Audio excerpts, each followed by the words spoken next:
Today is Remembrance Sunday, which is held on the second Sunday of November each year to honour and commemorate the contribution of British and Commonwealth military and civilians who in 2 world wars and other conflicts were killed. This year, there have been 2 anniversaries.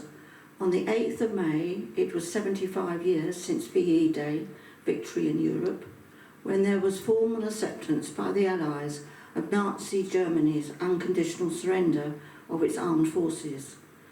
But in the Far East, the war waged on until the 15th of August, when the Japanese surrendered and is known as VJ Day.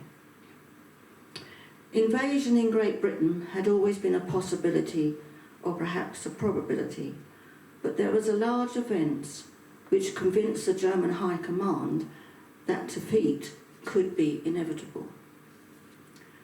I am referring to D-Day, which started on the 6th of June 1944 and codenamed Overlord. It has been considered that this was the largest sea, air and land operation in the history of warfare. On the 6th of June 1944, Allied forces launched a huge assault on Nazi-occupied France. To build up resources for the invasion, British factories increased production. In the first half of 1944, approximately 9 million tonnes of supplies and equipment across the Atlantic from North America to Britain. Canadians and 1.4 million American servicemen arrived to take part in the landings. 2 million troops from 12 countries were in Britain for this invasion. The first phase was an airborne assault. Just after midnight on the 6th of June, over 18,000 Allied paratroops were dropped in France to provide tactical support for infantry divisions on the beaches. Allied forces flew over 14,000 times in support. 7,000 naval vessels bombarding German coastal defences before and during the landings provided artillery support for the invading troops. 150,000 ground troops from landing craft came onto 5 beaches in Normandy. These beaches were named Utah, Omaha, Gold, Juno and Sword. Omaha Beach suffered the most casualties. There were steep cliffs and it was heavily defended.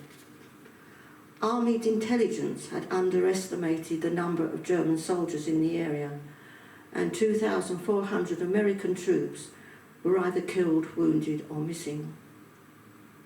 By the end of the 6th of June, the Allies had established themselves along the coast, and this operation began the liberation of German-occupied France and subsequently Western Europe. This was at a high price on both sides. Between the 6th of June and the 21st of August 1944, there were approximately 73,000 Allies killed and 154,000 wounded. This morning we remember these men who were killed together with millions of others who died in order that we can enjoy our freedom. Earlier this year, on the television, as it was 75 years since the liberation of the concentration camps where 6 million Jews died. And they showed, practically in silence, a number of elderly people, some in tears, with their flowers and their wreaths, standing at the remains of the entry to one of the camps. And some of them had part of the uniform they had to wear when they were in the camp. I found it a moving sight. Evidently, they meet every year on the day that they were liberated, and they stand in silence to remember their relatives and friends who died so many years ago. But of course, the number gets less and less. We must never forget these terrible atrocities. We are now going to remember and honour all those who gave their lives for us. Please bow your heads as we observe 2 minutes silence, which will be followed by the singing of Abide with Me. They shall not grow old as we that are left grow old. Age shall not weary them, nor the years condemn. At the going down of the sun, and in the morning we will remember them.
Jesus said, "Greater love have no men than this, that a man lay down his life for his friend.